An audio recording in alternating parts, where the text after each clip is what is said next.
Hello welcome back to our channel. അപ്പോൾ ഞാനിന്ന് വന്നിട്ടുള്ളത് നല്ല ഒരു ഈവനിങ് സ്നാക്കിൻ്റെ റെസിപ്പി ആയിട്ടാണ്. ഇത് നല്ല ടേസ്റ്റിയാണ്, നല്ല ക്രിസ്പിയാണ്, കുട്ടികൾക്കൊക്കെ നല്ല ഇഷ്ടപ്പെടും. വീണ്ടും വീണ്ടും ചോദിച്ച് വാങ്ങിച്ച് കഴിക്കുന്ന നല്ലൊരു ഐറ്റമാണിത്. അപ്പോൾ നമ്മൾ ഇതിനകത്ത് ബ്രെഡ് ക്രംസ്, മൈദ ഒന്നും തന്നെ ചേർക്കുന്നില്ല, പക്ഷേ നല്ല ക്രിസ്പിയുമാണ്. ഇത് നമുക്ക് വീട്ടിൽ വളരെ എളുപ്പത്തിൽ തയ്യാറാക്കാൻ പറ്റുന്നതാണ്.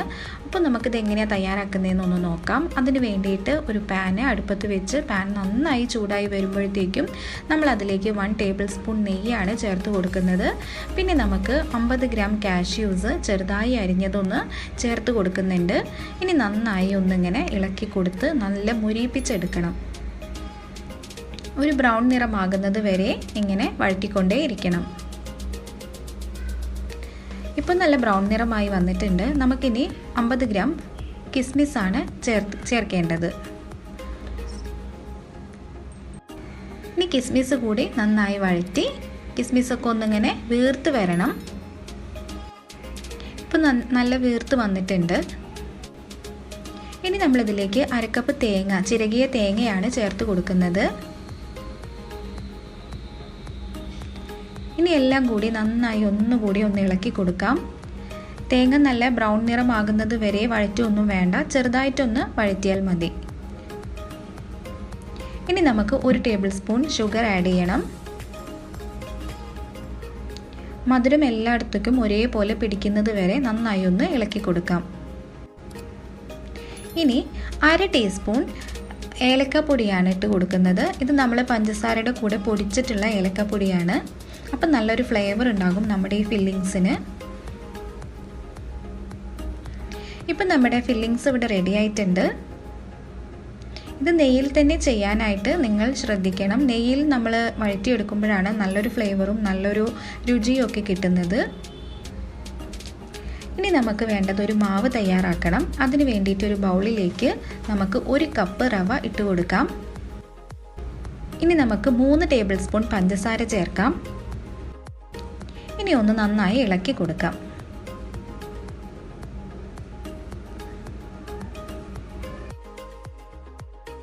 ഇനി ഒരു പാൻ അടുപ്പത്ത് വെച്ച് അതിലേക്ക് 1/2 കപ്പ് വെള്ളമാണ് ചേർത്ത് കൊടുക്കുന്നത്. അപ്പോൾ 1 കപ്പ് റവയ്ക്ക് 1/2 കപ്പ് വെള്ളം, ഇതാണ് അതിൻ്റെ കറക്റ്റ് അളവ് എന്ന് പറയുന്നത്. ഇപ്പോൾ വെള്ളമൊക്കെ ഒന്ന് ചെറുതായി ചൂടായി ബബിൾസൊക്കെ ഇങ്ങനെ ചെറുതായി വരുന്ന ഈ ഒരു സമയത്ത് നമ്മൾ റവ ഇട്ട് കൊടുക്കുകയാണ്. നേരത്തെ മാറ്റി വെച്ച പഞ്ചസാരയുടെ കൂടെ ഇളക്കി മാറ്റി വെച്ച റവയാണ് നമ്മൾ ഇട്ട് കൊടുക്കുന്നത്. ഇനി കൈയെടുക്കാതെ നന്നായി ഇളക്കണം. കട്ട പിടിക്കാനേ പാടില്ല, അതൊന്ന് പ്രത്യേകം ശ്രദ്ധിക്കണം. ഇനി നമ്മുടെ പാനിൽ നിന്നും ഇങ്ങനെ വിട്ട് വരുന്ന ഈ ഒരു പരുവമാണ് കറക്റ്റ് മാവിൻ്റെ പരുവം എന്ന് പറയുന്നത്. അപ്പോൾ നമ്മുടെ പാനിൽ നിന്ന് ഇങ്ങനെ ഒട്ടിപ്പിടിക്കാണ്ട് ഇങ്ങനെ വിട്ട് വരുന്നുണ്ട്. ഇതാണ് ഇതിൻ്റെ കറക്റ്റ് പാകം.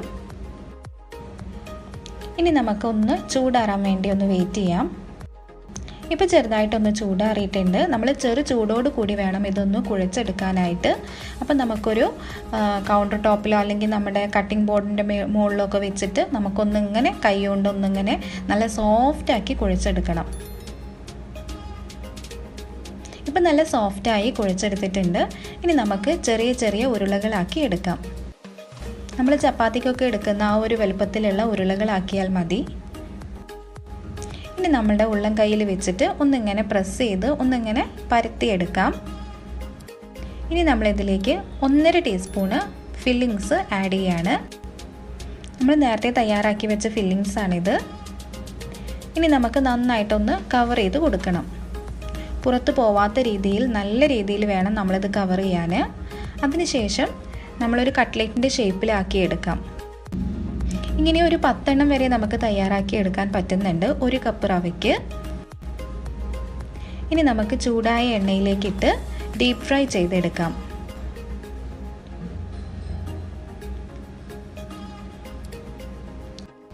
അപ്പോൾ ഇത്രയേ ഉള്ളൂ നമ്മുടെ റെസിപ്പി. നല്ല സിമ്പിളാണ്. അതേപോലെ ഞാൻ പറഞ്ഞതുപോലെ മൈദയും ബ്രെഡ് ക്രംസ് ഒന്നും തന്നെ ഇതിനകത്ത് ആഡ് ചെയ്തിട്ടില്ല. നല്ല ഹെൽത്തിയാണ്. കുട്ടികൾക്കൊക്കെ എന്തായാലും ഇഷ്ടപ്പെടുന്ന നല്ലൊരു ഐറ്റമാണിത്. അപ്പോൾ നിങ്ങളെല്ലാവരും ഇത് വീട്ടിൽ തയ്യാറാക്കി നോക്കണം. അപ്പോൾ ഇങ്ങനെ ബ്രൗൺ കളർ ആകുമ്പോഴാണ് നമ്മളിത് എടുക്കേണ്ടത്. ഇപ്പം ഇതിൻ്റെ കറക്റ്റ് പാകമായിട്ടുണ്ട്. അപ്പോൾ നിങ്ങളെല്ലാവരും ഇത് തയ്യാറാക്കി നോക്കുക. മറക്കാണ്ട് തന്നെ ഫീഡ്ബാക്കൊക്കെ അറിയിക്കുക.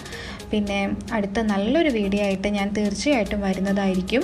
അപ്പോൾ എൻ്റെ ചാനൽ എല്ലാവരും ലൈക്ക് ചെയ്യുക, ഷെയർ ചെയ്യുക, സബ്സ്ക്രൈബ് ചെയ്യുക. Thanks for watching.